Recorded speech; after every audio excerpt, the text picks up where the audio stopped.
Good morning this Tuesday, the 4th of October. I'm Grady Wolf, a market analyst with Bell Direct.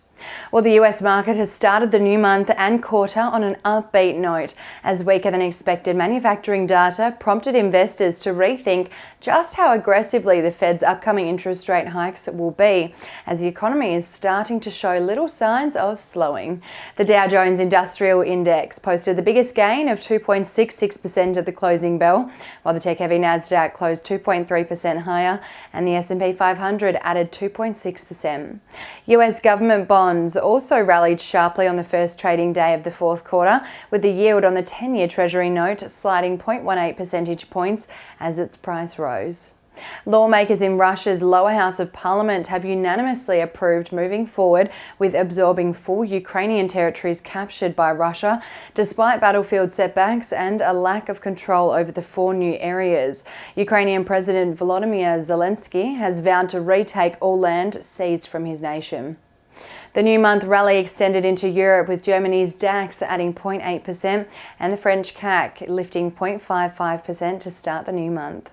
Over in the UK, the FTSE 100 followed the global rally, but investors were a little less confident, with the UK's key index closing Monday's session just 0.22% higher. The rally was fueled by new UK Prime Minister Liz Truss saying the UK economy needs a reset and has pledged to prioritise aspiration, enterprise and growth. Ms Truss's government also scrapped plans to reduce taxes on the UK's highest earners.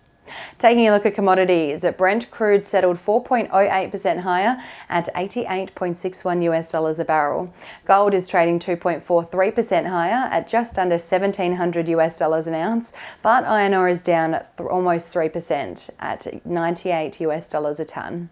Ahead of the local trading day, ASX futures are expecting the Australian market to open sharply higher by 1.58%, buoyed by that overnight global rally.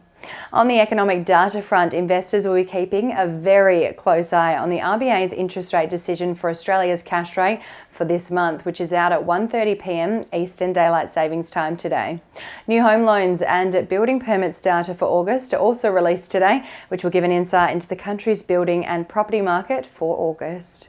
And now let's dive into some trading ideas for your consideration today.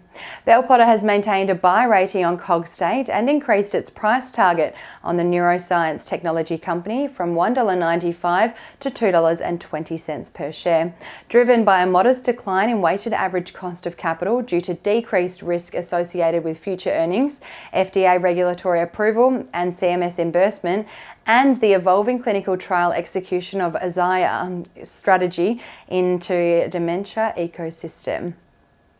And Trading Central has identified a bearish signal on Ridley Corp following the formation of a pattern over a 33-day period, which is roughly the same amount of time the share price may fall from the close of $1.99 to the range of $1.70 to $1.76 per share, according to standard principles of technical analysis. And that's all for this morning. I'm Grady Wolf with Bell Direct. Have a great day, and as always, happy investing.